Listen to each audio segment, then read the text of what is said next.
that's exciting about today. Yes. Oh, sorry, don't make a mistake. It is absolute money. Oh, yeah. A lot on the line, okay? And we know this. Athletics and swimming are the two biggest Olympic sports in the business. And then you look at the International Olympic Committee, you're talking about a multi-billion-dollar organisation. What are the athletes getting? Mate, they may as well be sponsored by Krispy Kreme because they're getting donuts. Like I said, man, like I just said, I didn't even see this part, you know? The IOC, International Olympic Committee, they're the ones making the money. The athletes get nothing, you know? So, hey, man, I'm all for it. Go make your money, you know? I don't condone the steroid thing, but, you know, you got to get paid. In this video, I want to talk a bit about the Enhanced Games. If you've been under a rock, well, let me fill you in. The Enhanced Games recently kicked off in Las Vegas. It is going to be the first of its kind, kicking off in Vegas 2026. And the whole idea behind the Enhanced Games is basically you're allowed to take steroids, right? In fact, you can take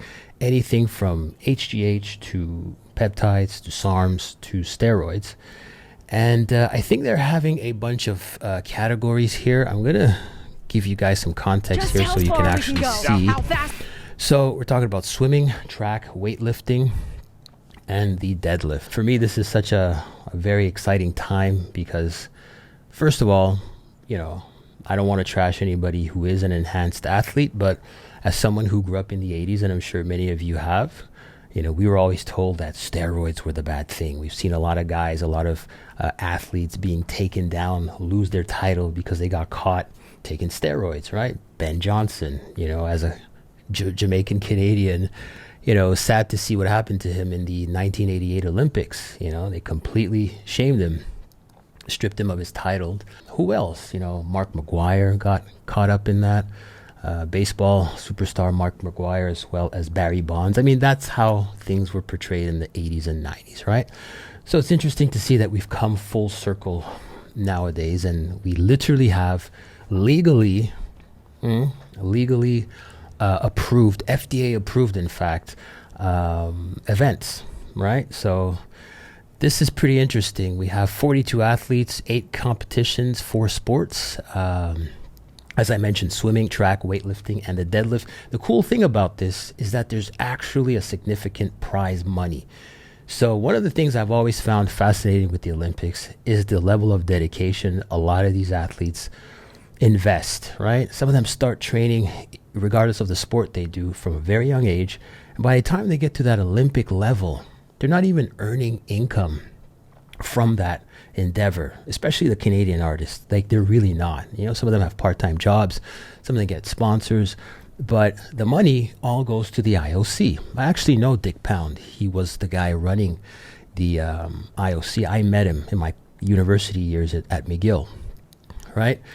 And so, and I'm not here to besmirch his name. I'm just saying, like, you know, that the higher ups are the guys who are cashing in. Meanwhile, the athletes, they make no money, right? And they're the ones who are putting in the time and training. So here we have the Enhanced Games. This has nothing to do with the IOC, by the way. This is a sort of like privately funded event.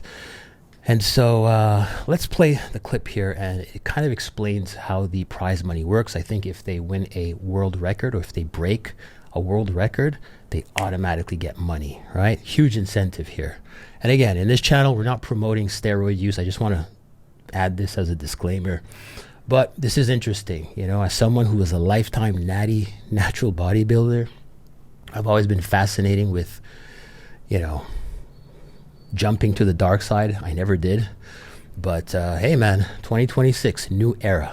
Let's get into it. How fast we can swim, how fast we can run, how strong we can be. And as you can see, we got 42 athletes, 18 competitions, 4 different sports: swimming, track, weightlifting, and deadlift. And we've got $15 million on the line. $15 million on the line. Like, you ever go to an Olympic event where 15 mil was up for grabs? No way, man, no. Grab your loved ones, bring them close to you. We are witnessing history. It's a one-of-a-kind event. Here's Alex. And what's interesting here, you see FDA-approved performance enhancing substances permitted with a prescription. What they're doing is that they're allowing the athletes to take the compounds, and they are monitored, right? I've been following this for the last 2-3 weeks now, and a lot of the athletes were, you know, They had their meetings with their healthcare professionals. They were shown how to administer the drugs, how to take it, proper dosage, etc., all while tracking their blood work, right? This was just launched yesterday.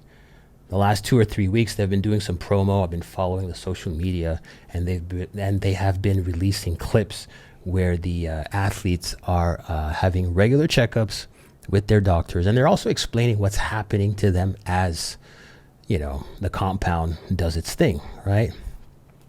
Better recovery, better strength, more focus in the gym. A lot of these things, really interesting stuff here. You know, what's cool is that perhaps now we can have a dialogue about steroids and not keep it under wraps, right? I mean, don't get me wrong. Guys at the Olympics, women at the Olympics, at that competitive level, they also do it. They just have a way of cycling on and off. So by the time the sanctioned blood work or blood exams are required, they somehow appear clean, right? But none of those guys are, all right? Let's just get it clear. But at least with this, the enhanced games, guys are taking whatever they need to do, and that's one thing they don't have to worry about, right? They can compete, and they know they are enhanced. Anyways, let's keep going here. Loved ones, bring them close to you. We are witnessing history. It's a one-of-a-kind event. Here's Alan Roach. All right, so we're starting off with the snatch here. And now it's time to meet our athletes for the women's snatch competition. Now, you know, this video has about 100,000 views. It was streamed 16 hours ago, and the turnout at the event in Vegas seems to be mediocre, right? Not too many people there, but I do believe where this wins is that it's going to be a huge success in terms of online visibility. That's where they're going to get the views, right? Not so much going to the event. It is the first one. I don't think a lot of people were aware of this. I first heard about the enhanced games, I think sometime late last year, maybe October, November. But, you know, let's see. I don't think this will be a one-off. I think it'll be one of those things that's just going to be as popular as, you know, CrossFit and High Rocks. I think High Rocks is the new thing. And I also believe that a lot of current Olympic athletes, and maybe the ones who are heading to retirement, that retirement phase, might actually be a part of the enhanced games. Just the incentive, right?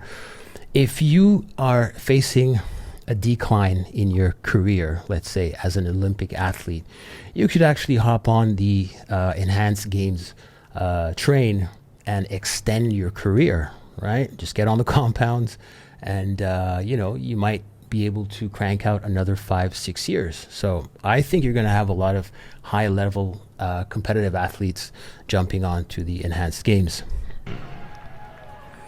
So let's check out the snatch here. From the Dominican Republic, a trailblazing Dominican weightlifter, Pan American Games multi-medalist, and 4-time Olympian, Beatrice Piron. Beatrice Piron. All right. I'm not going to cover the whole thing, but, you know, I'm also going to leave a link down below if you want to check out the entire stream. Pretty interesting. From Colombia, a 2-time world champion, 3-time Pan American champion, and Olympic silver medalist, Lady Solis. Lady Solis. From Nigeria, Commonwealth Games champion, 4-time African champion, and 3-time Olympian and bronze medalist, Mariam Usman. All right, Mariam Usman from Nigeria, age 35. I've done a video about her. I've done a short about her. She actually explains what it was like to get on steroids and what it did for her. She immediately felt the results. She was able to do cardio. She was able to lift the weight really easily. She basically said that the weight became lightweight in the gym. Piece of cake. So if anybody's going to break the record, I think it's her. A world record. All right. It is another 250. This is a monumental lift. 100 kilograms at 53. Exceeds the world standard right here. 100 kg. Wow, she's got it. She's got to fight. She's got to fight. She's up. So close. What she had there, she had caught the weight in the... All right, just missed it. Let's try the other one. All right, have a few replays here. And again, I'm not going to play the entire thing. About a multi-billion-dollar organization. What are the athletes getting? Mate, they may as well be sponsored by Krispy Kreme because they get... Oh, here's my guy talking about what I was talking about, the IOC. Mistake. It is absolute money. Oh, yeah. Let's see. I think they mentioned something about the IOC and, you know, not paying the athletes. Under the best abilities to be able to put forth their best effort in the best setting.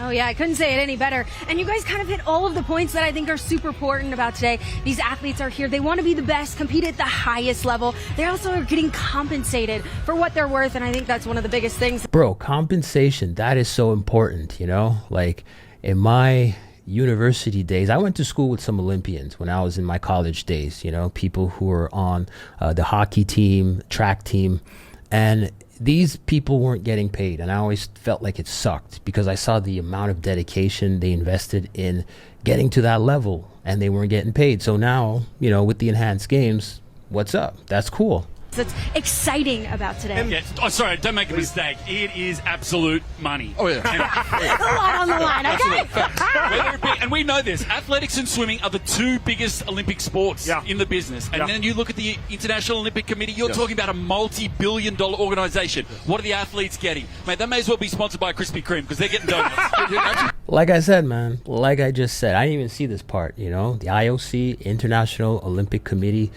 they're the ones making the money. The athletes get nothing, you know? So, hey, man, I'm all for it. Go make your money, you know? I don't condone the steroid thing, but, you know, you got to get paid. And that's going to change today. And from here on in, and everyone looking at home, and I know those athletes at home umming and ahhing and not knowing, this is going to be the biggest payday in the history of swimming tonight. We've got $8 million for swimmers in prize money. Kurt, let me tell you why all of this matters, because you're talking about Olympic athletes who have foregone some of their Olympic dreams because they cannot afford it. These are athletes that are some of the best in the world at what they do, but because of the lack of funding by their federations, they have to look to other opportunities. I also want to make... I've actually known athletes who had to quit training because they didn't have the money, right? They didn't get sponsors, they could not afford it, and it was just hard to balance the regular life, their 9-to-5 job, and then do the training. A lot of Canadian athletes, man, I don't want to come down on Canadian athletes, but a lot of Canadian athletes, they're not getting the sponsors, right? They're not getting the kind of money, the kind of push, the kind of funding as our American counterparts. So yeah, this is something really exciting. Make clear for everyone at home, this is doctor supervision. This is not some sort of free-for-all. Everybody take whatever you want, whenever you want it, as much as you want. There's been very stringent doctor supervision that even the highest of professional athletes have not seen in athletics. Isaiah knew how to follow. And that's the thing right there. Doctor supervised, right? So again, we're not just blasting gear. We don't know what's going on. These guys are monitored. I've mentioned this. The thing is, to be a premier athlete, you don't just wake up and become that, right? That's something that you work on daily, day in, day out. It doesn't matter if it's from the sleep aspect. It doesn't matter if it's from the data and the stats. It doesn't matter if it's from the nutrition. These guys literally have the best of everything. And a lot of times, that's the reason why they came here and took full advantage of this opportunity, because they're getting the opportunity to do what they need to do with the care that they need. We are just getting started. But don't get me wrong, the people at the IOC, the people at the Olympic level, they have, you know, the best coaches, obviously. It's not like you have to join the enhanced games to access the professionals. Most people who are at the Olympic level are working with the professionals, and I'm pretty sure the same doctors who are working with the enhanced games are actually affiliated with a lot of athletes at the Olympics. But anyways, that being said, I'm going to leave it here, guys. You're welcome to check out the full stream. I think it's, 6 or 7 hours. But nonetheless, I'll leave the link down below. And please let me know how you feel about this. Leave a comment down below. Let's have a discussion about this. This is a new era. This is a whole new level when it comes to games. Will it also tarnish? Here's a great question. Will this tarnish the sort of like appeal of the Olympics, right? I think the last Olympics, the ones that we just had like 6-7 months ago, the medals were actually cheap and sort of like brittle, and they were breaking. I mean, come on, like what a total disrespect that was, right? So anyways, leave your comments down below. Let me know how you feel, and I'll see you in the next video. Bye for now.